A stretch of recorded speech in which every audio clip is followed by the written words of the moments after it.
Here now with more is the incoming Trump border czar himself, Tom Homan. Tom, welcome to the show. Would you please comment on the specific granular plan that Sarah Carter has reported on, how in fact you're going to use trains, planes, and automobiles to repatriate these illegal migrants back to their home countries? Well, as Sarah said, look, me and Governor Abbott, we're not waiting until January 20th. I've been out to Texas. We're already meeting. We're planning how we can work together to help Texas, secure their border at the highest level ever. He's done a great job. Illegal immigration in Texas is down 86% because he put in place a lot of Trump's policies, right? He's building border barriers like President Trump did. He's adding consequences for those who cross the border illegally. He's arresting them for trespass. And people need to understand DPS has done a lot. Not only is Governor Abbott's action protecting Texas, they're protecting the United States because most of these illegal aliens aren't staying in Texas. They're moving out of the country. Every ounce of fentanyl his trooper sees is less overdose deaths. Every person they arrest for trespass is one less getaway. So they get fingerprinted, they get vetted. At least we know they're not terrorists. But we're going to follow that model across the southwest border. But my plan is, and I've been very vocal about this, we're going to contract as much work out as we can. Work that doesn't require a badge and a gun, because I need badges and guns on the street to do the deportation operation. So when it comes to driving bus transportation, whether it's ground or air, whether it's processing, whether it's some other administrative duties, contract that work out. Because right now we got badges and guns doing that work. Get them out of that administrative work, put more on the street, and that's what we're going to do. And if these sanctuary states and cities keep pushing back, I'll have the extra resources to double manpower in those sanctuary cities. Because if we can't arrest a bad guy in the jail with one agent, it means I got to send a whole team out in the field to find this person. And for officer safety reasons, we need a whole team rather than just one person. So this is the plan we're putting together, and Governor Abbott's coming to the table. He's the first one to come to the table, and I accepted it and shook his hand and said, let's go, let's move forward, let's do it. Tom, I know that you often talk passionately about the humanitarian crisis that is our border crisis. You have some of these Democrats don't seem to care, and when babies are drowning in the Rio Grande, don't say a word about it, including our border czar, Kamala Harris, most days. We don't hear them talk about the 10-year-old boy being abandoned by the smugglers, the 2-year-old girl left by herself, 2 years old, Tom Homan.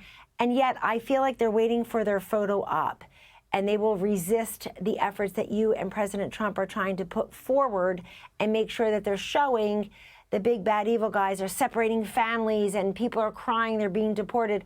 Bring us forward a little bit. What will this look like?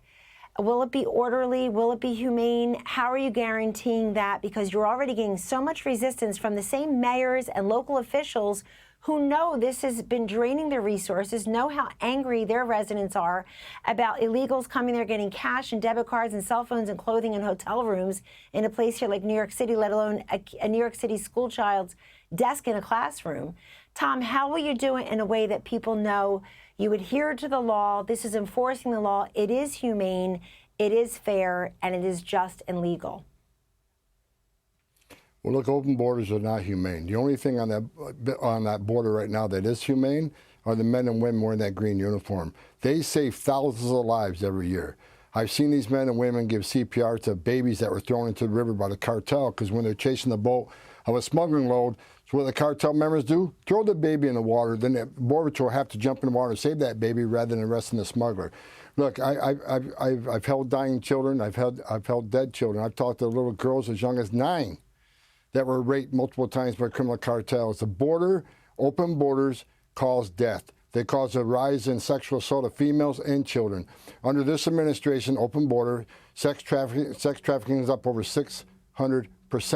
The number of people off the terrorist watch list is at a historic high. The amount of fentanyl coming across the open border have killed over 250,000 Americans. And that's just what open borders does. When President Trump had the most secure border of my lifetime, illegal immigration down 90%. When 90% less people were coming, how many babies weren't dying? How many women weren't being sexually assaulted?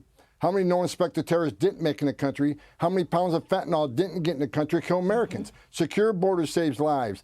But and that's where the humanitarian piece comes into place. Under Joe Biden, historic number of aliens have died crossing that border, 4,000. 250,000 Americans have died. the open border policies are killing aliens at record numbers, killing Americans at record numbers, and we're going to put a stop to it. We're going to secure the border.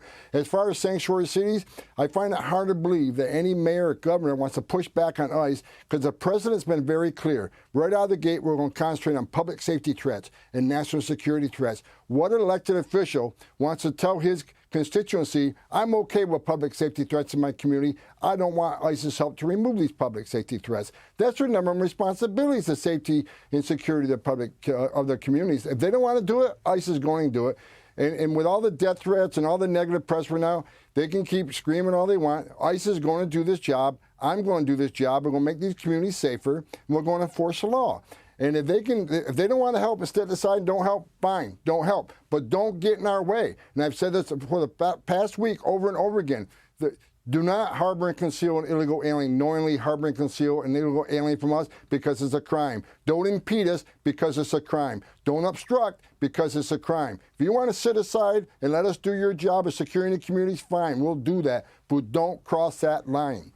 Tom Homan, you were a great colleague of mine and ours in the first Trump term, and you were one of the first appointees that he named, because he takes very seriously the need to do everything that you're describing. And Tom, when I interviewed you for my Here's the Deal show on Fox Nation, you made very clear that Biden and Harris really were the first administration in a long time who didn't make moves to secure the border. In just the remaining seconds we have, can you tell the audience why that would be? What commander-in-chief, what president and vice president would take steps that don't secure a border? Why?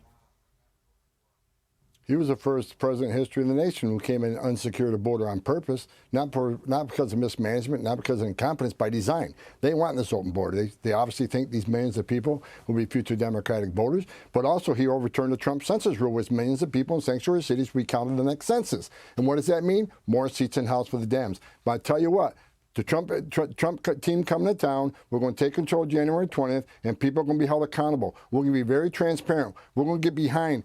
What did the United Nations have to do with this open border crisis? Who in the administration, the Biden administration, opened the doors on this humanitarian crisis? What NGOs were involved in this? We're going to be very transparent to American people, and we're going to tell them the truth, what happened on this border. Again, by design, and we're going to let the American people know who was involved, why, and hold them accountable.